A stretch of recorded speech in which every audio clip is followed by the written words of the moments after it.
Hoje eu quero protestar aqui também, no mesmo sentido, contra aqueles que, também em tom pejorativo, chamam o Brasil de o país do futebol.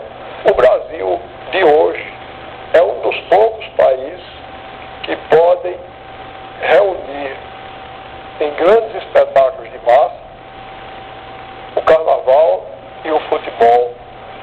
E, portanto, é um dos poucos países que tem, neste século, nesta época, tem a vitalidade da Grécia da época de Péricles ou da Inglaterra da época elisabetana, quando se encenavam as grandes peças de Shakespeare, de Marlowe, etc.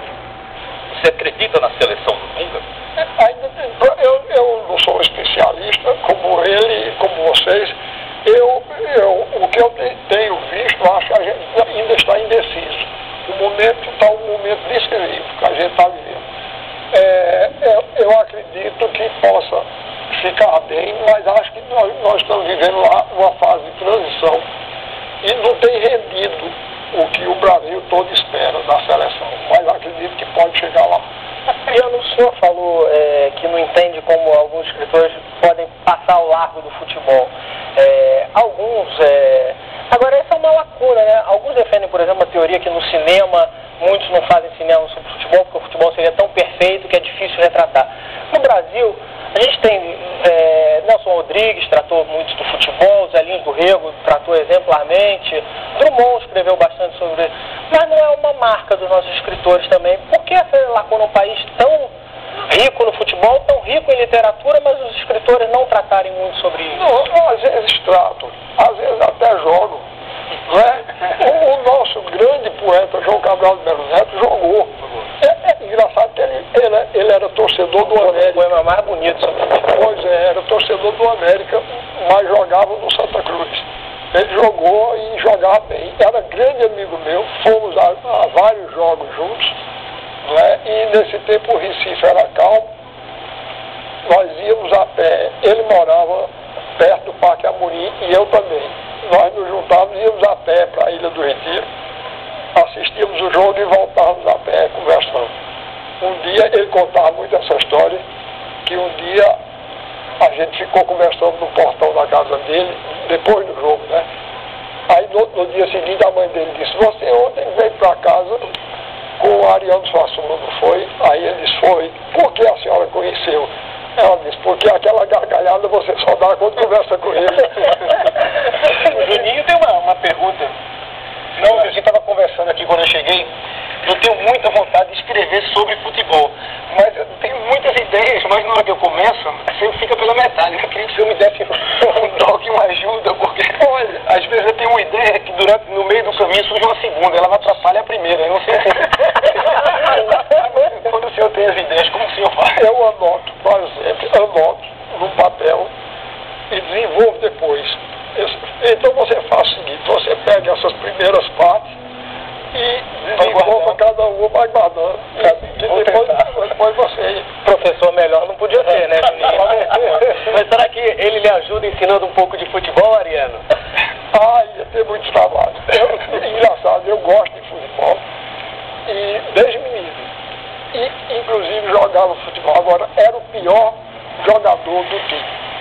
O pior mesmo. O seu time era Frederich, não é? Era Frederich, tá sabendo disso, né? Eu estudava interno num colégio aqui e tinha um grande amigo, um baiano, que tinha uma capacidade de liderança muito grande, gostava muito de futebol. Era do esporte como eu, na Bahia, torcia, como ele chamava, pelo CC Bahia, o Esporte Clube Bahia. Aquilo era do esporte.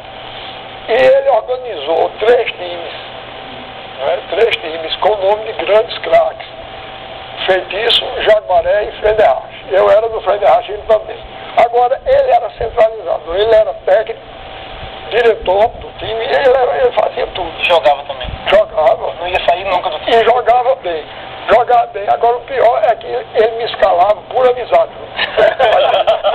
Por amizade, porque ele não podia ser pior do que eu. Né? Então, ele dizia o seguinte: olha, Ariano, eu não posso botar você no ataque, senão é uma pessoa pede fila no ataque. Nem posso botar você como zagueiro, senão vai ser pênalti, gol. Aí ele me botava no meio, caindo na lateral. Na lateral, ele não tocar tanto na bola. Corre no ponta. Aí dizia, se a bola chegar, se ele estiver longe, você bota para fora. Se ele estiver perto, você faz uma falta. Rapaz, é resultado, Juninho, não acontecia nada naquele setor. Uma vez um ponto. Ficou tão irritado que me deu um burro e foi expulso. Fez alguma coisa de besta? Não, mas eu tenho uma coisa melhor para lhe contar. Repare bem, desse jeito, ruim desse jeito, quando foi um dia num jogo decisivo. Aí chegou uma bola assim, e nem ele estava junto, e eu resolvi despachar para lá. Aí despachei a bola assim. Aí vi o travessão aqui, eu vi quando a bola passou aqui. Aí eu dei as costas e saí. Quando eu vi, estava todo o time em cima de mim. Mas eu nunca mais disse aquilo que eu pensava que era assim, era essa. A bola tinha passado impegável. Aí eu nunca me esqueço da cara dele. Arretado, tu fizeste o gol. E que gol. Aí a minha emoção foi tão grande que eu vomitei. Esse jogo já deu pra mim, só fez assim, eu ia pro próximo. Vou perder de glória. Eu estive em Itaperoá com o Mandelito, seu primo irmão, que é assim como ele, contador de histórias, tudo. Só que ele me disse uma curiosidade a seu respeito, além de falar da sua performance como jogador de futebol. Mandelito me disse o seguinte: as minhas mentiras, ninguém acredita. Já a Ariana, as mentiras dele, todas viram literatura. Isso é verdade? É verdade. Eu outro dia fiz essa aproximação, Chico, entre o escritor e o mentiroso. Eu digo, todos os dois são pessoas que não se conformam com a realidade e inventam outra, não é? Agora, eu não gosto do mentiroso que mente para prejudicar os outros. Eu gosto do mentiroso que mente por amor à arte.